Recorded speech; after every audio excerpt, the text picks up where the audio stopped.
Finally, we are excited to announce the very first episode of College Esports Now on ESTV, the global leader in esports television. My name is Katie Scott, and we are joined by my co-host, Paul Hype Santoro, and we are bringing you the latest and greatest in college esports from all across North America. What is College Esports Now? A first in collegiate esports. We are featuring the top collegiate leagues, including the North American Collegiate League, Esports U, Collegiate Sports Management Group, National Junior College Athletic Association, National Esports Collegiate Conference, with all of the top collegiate esports teams being shown right here on CEN. Hello everyone, and welcome to the highlights of the week brought to you by Esports U.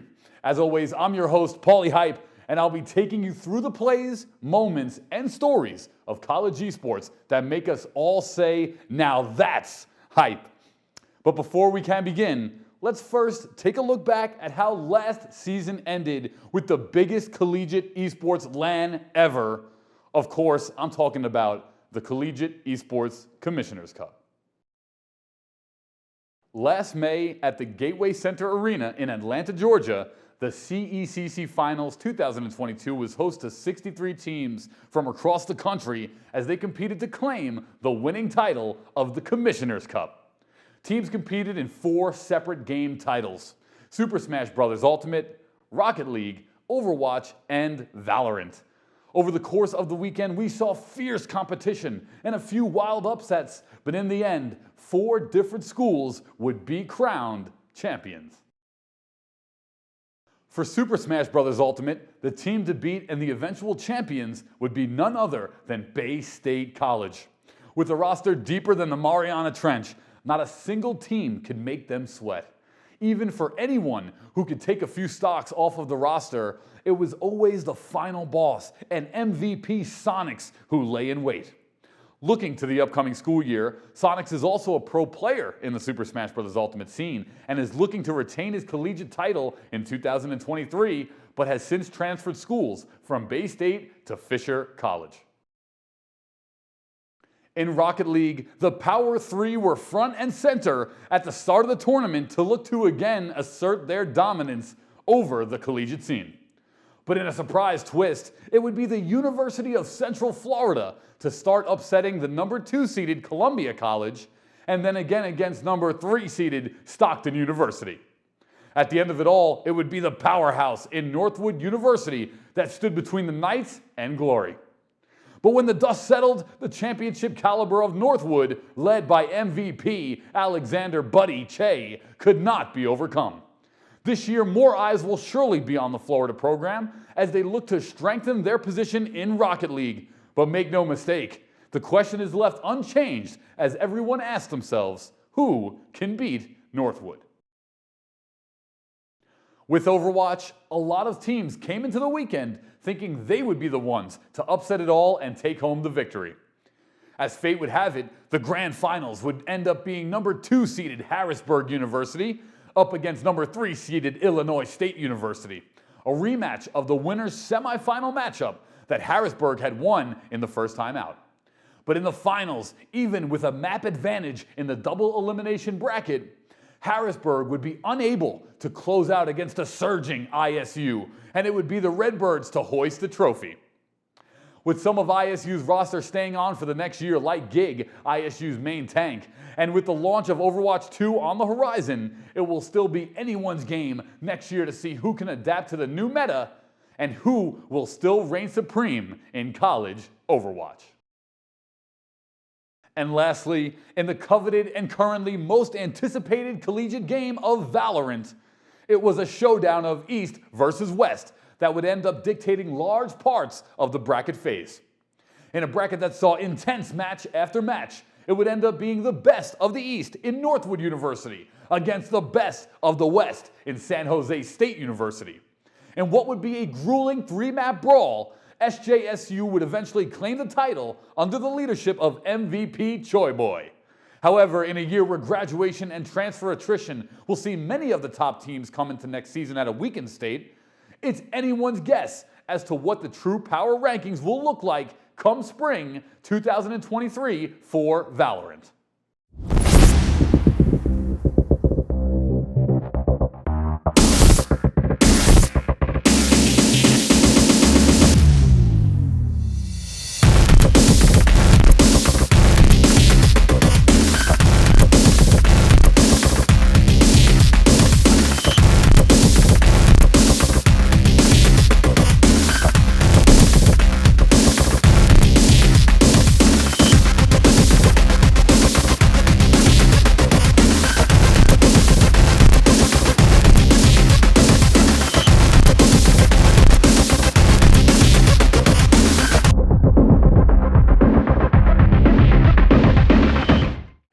The college season kicks off with all 4 leagues starting this week and featuring some of the top colleges like OU Esports, WVU Esports, and Ohio State battling it in Halo, Rocket League, Fortnite, League of Legends, and so much more.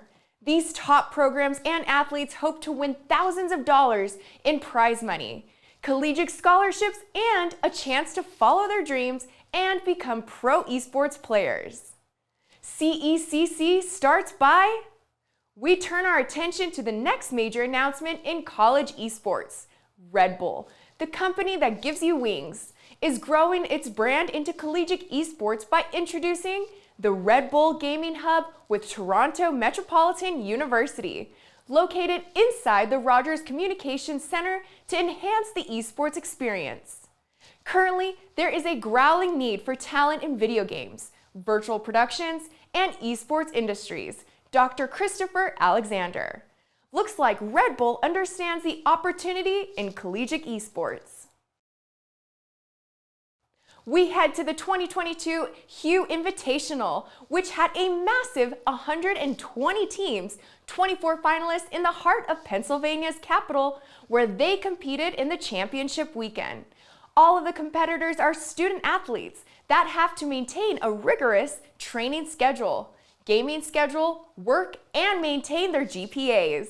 A true student athlete. This annual event brings some of the biggest schools where WVU took the honors for Rocket League, while Illinois State University in Overwatch and University of St. Thomas won League of Legends. Looking into WVU, Madden is the word, and West Virginia University is known to have one of the best Madden players in the world. As a full-time student, Noah Johnson is majoring in economics as a sophomore and is known as Noah Up Next. Noah is the next level collegiate champion, 2-time Madden belt winner, and has amassed over 6 figures in the space. This unique experience of a college athlete to be able to compete online anytime against the best in the world is why esports is booming in the sector. Josh Stranger, WVU esports coach, the kid is money every time he goes out to represent what WVU esports is about and shows that our program helps the best players become pros. We cannot see what Noah is up to next. Now let's go to Valorant with CECC. Would be one of the most interesting experiences to see teams playing on equalized ping for the first time in collegiate competition history. What was probably the biggest upset of the bracket, West Virginia's late night run to defeat University of Hawaii, would then lead to a clear favorite from the top half of the bracket, with no surprise in Northwood taking WVU down in the semis. The other side of the bracket, however, would be much more interesting, with University of Houston shutting the door on a Hope University of Central Florida team. It would be Rutgers University with a few surprise tricks up their sleeve to take the tournament favorites, San Jose State, to a map 3. But at the end of it all, the leadership and teamwork from San Jose State would end up coming out ahead.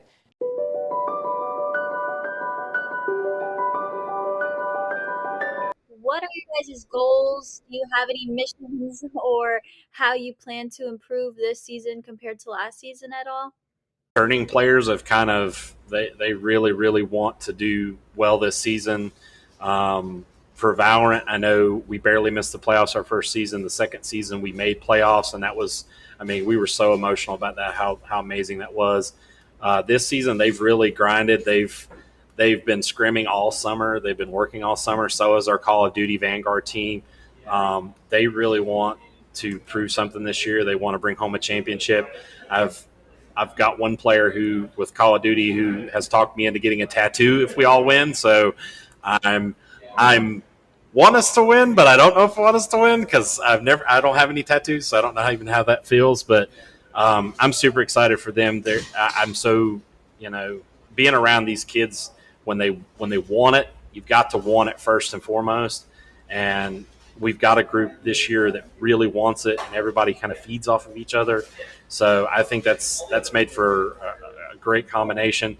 I know esports, though, is only growing. Our field's only getting bigger and better, and who's the best of the best, we'll see. But I'm excited for this fall. I'm excited to see all that hard work and where it's going to pay off for. So, Have you thought about at all what kind of tattoo you would get, or what it would be? they said I need to get like their names, but then I'm like, if you have Donovan and Hector and Jerron and Devontae, I don't know how we'll have to figure out some kind of thing. And then they're like, Coach, if we win, do we get rings? And I was like, I don't even know if that's a thing in esports. I really don't.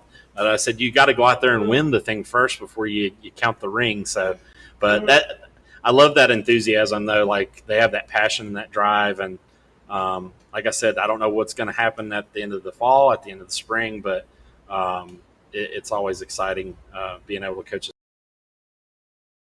With in-game leader Choi Boy at the helm, SJSU would go on to defeat Northwood in the finals 2-1. A testament to the strength of a roster that had been building since the game's beta. Questions will arise next season as SJSU will have a few graduations. But the team's accomplishments in A 21-22 can only be rivaled by a handful of teams in what is currently the most competitive title in collegiate esports currently. This is college esports now.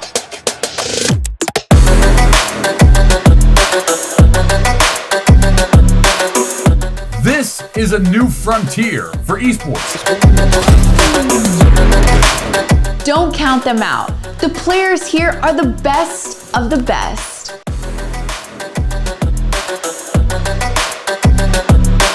But that's the thing, college esports is the future.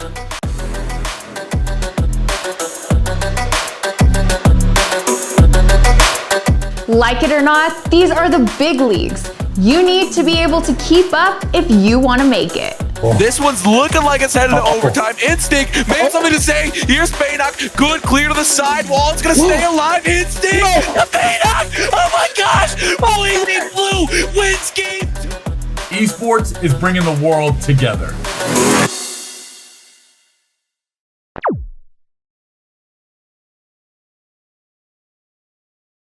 Oklahoma University Esports is leading the way with their partnership with NACL and Salt Media.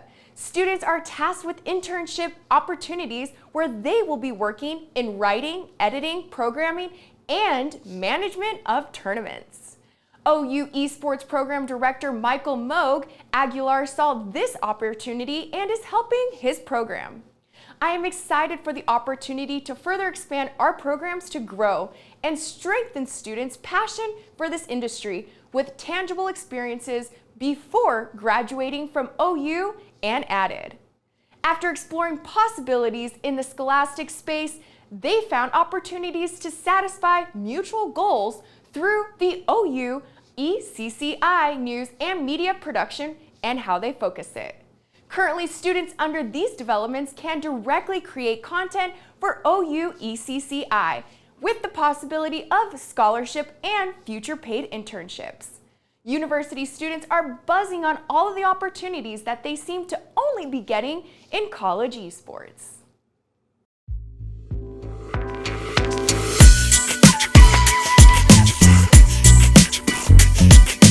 Hi everybody, my name is Samir Bolar. I'm the Executive Director of Cloud9 Training Grounds. We're excited to offer boot camps and leagues and training experiences throughout the year.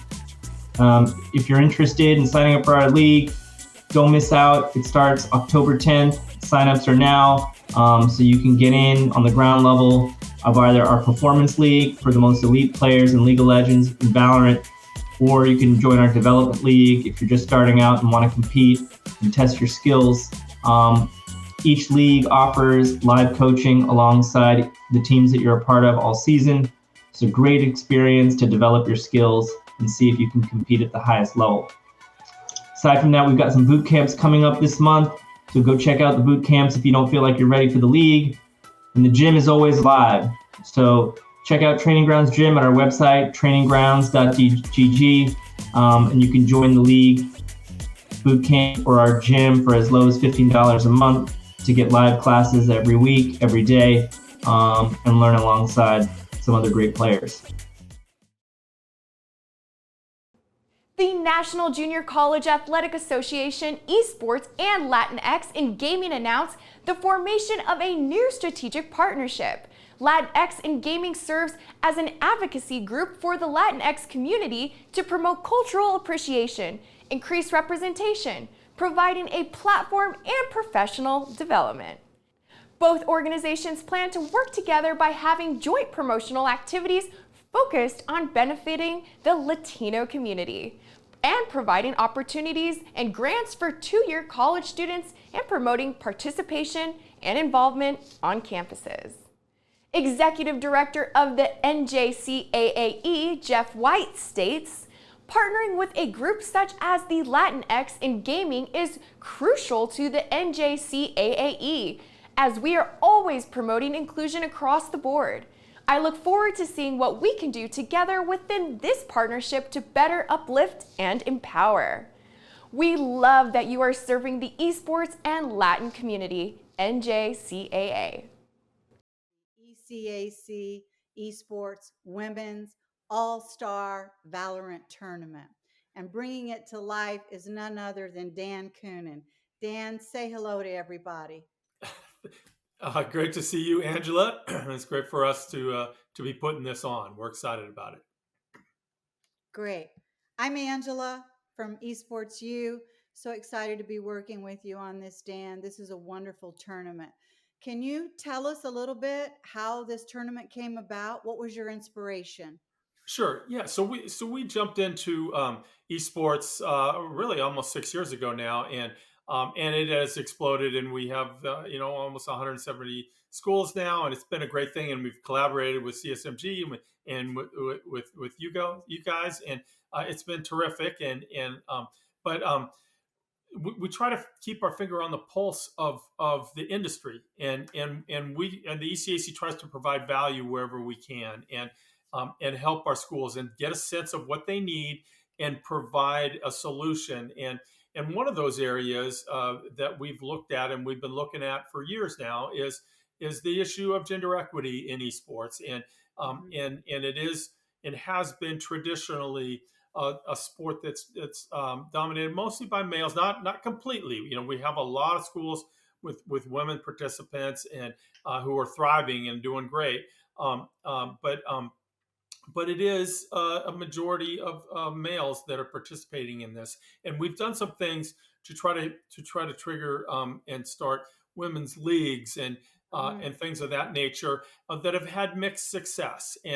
And so we just took a step back and said, how can we, if that's not working the way we'd like it to, what can we do in a creative way to really highlight women in intercollegiate esports? And we thought, well, gosh, we could get all-stars from a variety of different schools and across the country.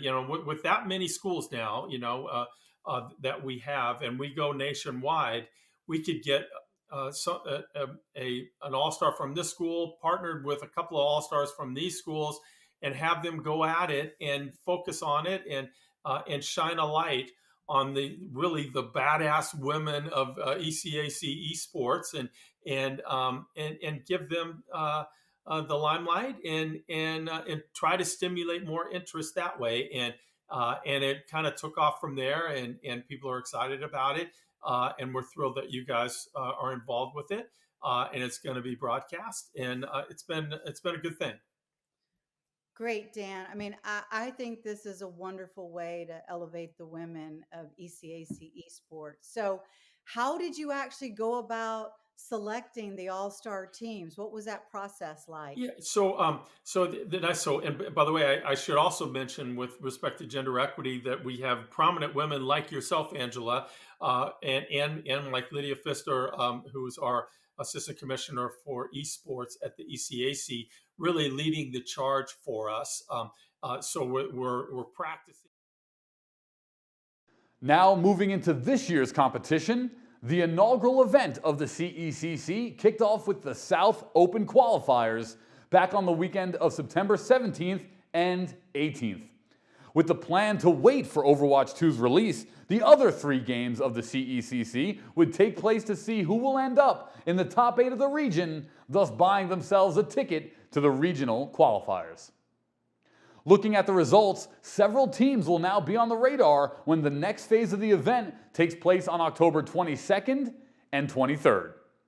For Rocket League, newcomers Indian River State College will be the team to beat, as their undefeated run through the bracket was a statement to behold against a lot of solid Texas and Florida favorites.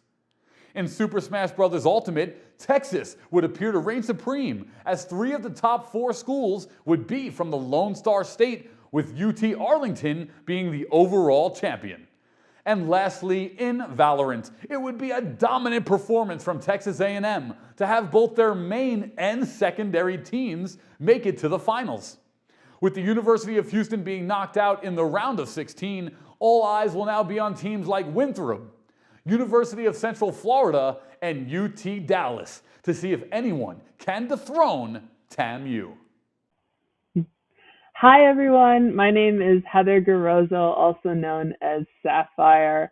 I'm so excited to join you here today. This is an initiative that means a lot to me. I've been involved in esports now for a little more than I want to admit, but about 20 years in many different facets.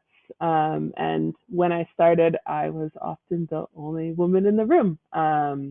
There were no women competitions. There were no other women on co-ed teams or women's teams. And that obviously has changed drastically over the most recent couple of years.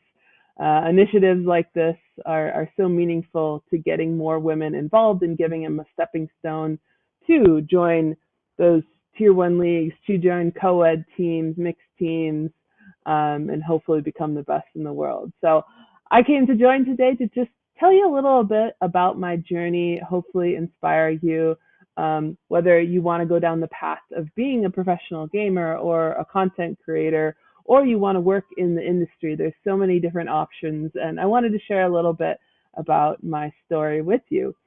So first off, I'm actually at Valorant Champions in Istanbul right now. The match is happening like just behind the door from me, so you might even hear some of the crowd noise going hype. The crowd is obviously cheering for Fnatic. Actually, I just heard a loud cheer right now, so something epic might have just happened. But so apologies if you hear that. Lastly, one of the top pro teams in the world, Cloud9, announced an official partnership with FitGamer, the performance leader in health and wealth, by bursting on the collegiate scene with Cloud9 Training Grounds.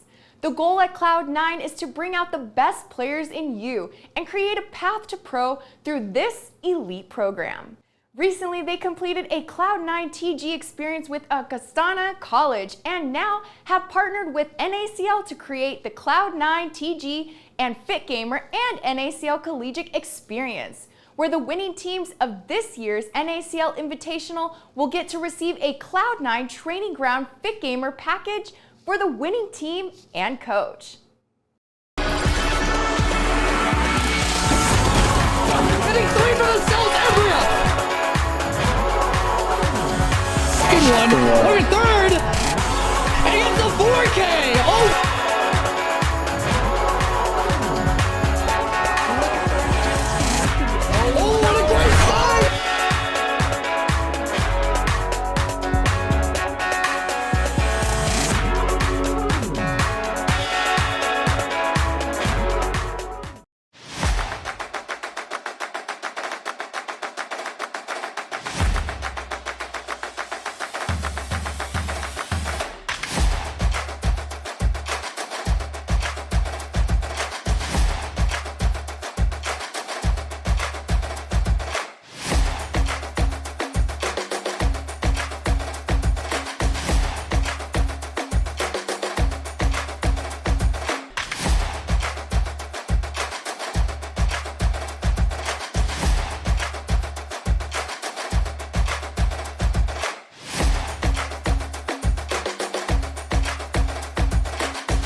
Now that's Cloud9 certified.